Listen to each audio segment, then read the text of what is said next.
صحیح بخاری حدیث نمبر 26۔ حضرت ابو ہریرہ رضی اللہ تعالیٰ عنہ نے رسول اللہ صلی اللہ علیہ وآلہ وسلم سے دریافت کیا کہ کون سا عمل سب سے زیادہ افضل ہے؟ آپ صلی اللہ علیہ وآلہ وسلم نے فرمایا کہ اللہ اور اس کے رسول پر ایمان لانا۔ پھر کہا گیا اس کے بعد کون سا عمل؟ آپ صلی اللہ علیہ وآلہ وسلم نے فرمایا کہ اللہ کی راہ میں جہاد کرنا۔ کہا گیا پھر کیا ہے؟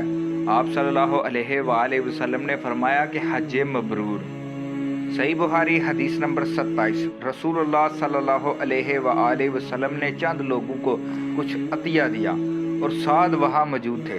وہ کہتے ہیں کہ رسول اللہ صلی اللہ علیہ وآلہ وسلم نے ان میں سے ایک شخص کو کچھ نہ دیا، حالانکہ وہ ان میں سے مجھے سب سے زیادہ پسند تھا۔ میں نے کہا حضور آپ نے فلاں کو کچھ نہ دیا، حالانکہ میں اسے مومن گمان کرتا ہوں۔ آپ صلی اللہ علیہ وآلہ وسلم نے فرمایا کہ مومن یا مسلمان؟ میں تھوڑی دیر چپ رہ کر پھر پہلی بات دہرانے لگا۔ حضور صلی اللہ علیہ وآلہ وسلم نے پھر وہی دوبارہ جواب دیا۔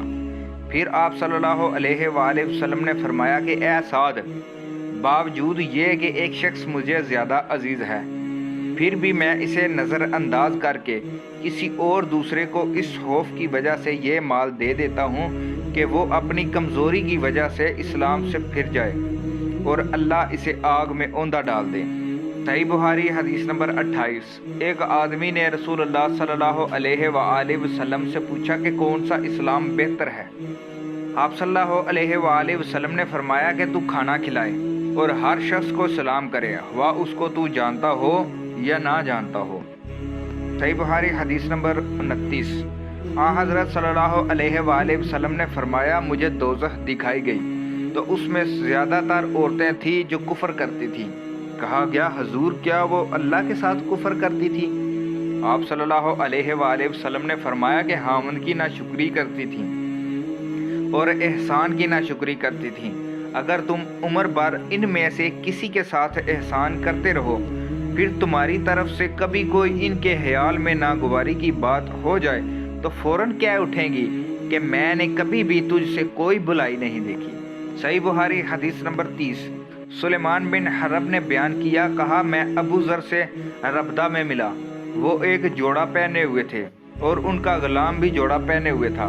میں نے اس کا سبب دریافت کیا تو کہنے لگے کہ میں نے ایک شخص یعنی غلام کو برا کہا تھا اور اس کی ماں کی غیرت دلائی یعنی گالی دی، تو رسول اللہ صلی اللہ علیہ وآلہ وسلم نے یہ معلوم کر کے مجھ سے فرمایا اے ابو ذر تو نے اسے ماں کے نام سے غیرت دلائی؟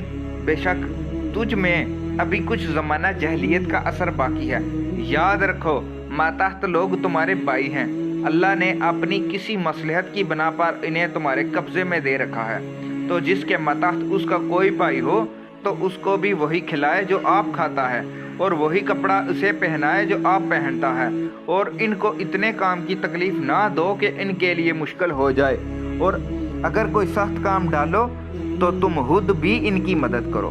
صحیح بخاری حدیث نمبر 31۔ ابو بکرہ نے کہا کہ میں نے حضرت صلی اللہ علیہ وآلہ وسلم سے سنا ہے کہ آپ صلی اللہ علیہ وسلم فرماتے تھے کہ جب دو مسلمان اپنی اپنی تلواریں لے کر بڑھ جائیں تو قاتل اور مقتول دونوں دوزخی ہیں۔ میں نے عرض کیا کہ یا رسول اللہ قاتل تو خیر ضرور دوزخی ہونا چاہیے، مقتول کیوں؟ فرمایا وہ بھی اپنے ساتھی کو مار ڈالنے کی حرض رکھتا تھا، موقع پاتا تو وہ اسے ضرور قتل کر دیتا، دل کے عزم سمیم پر وہ بھی دوزخی ہوا۔ Mubashir Islamic channel, thanks for watching. Video پسند آئے تو سبسکرائب، لائک اور شیئر لازمی کیجیے گا۔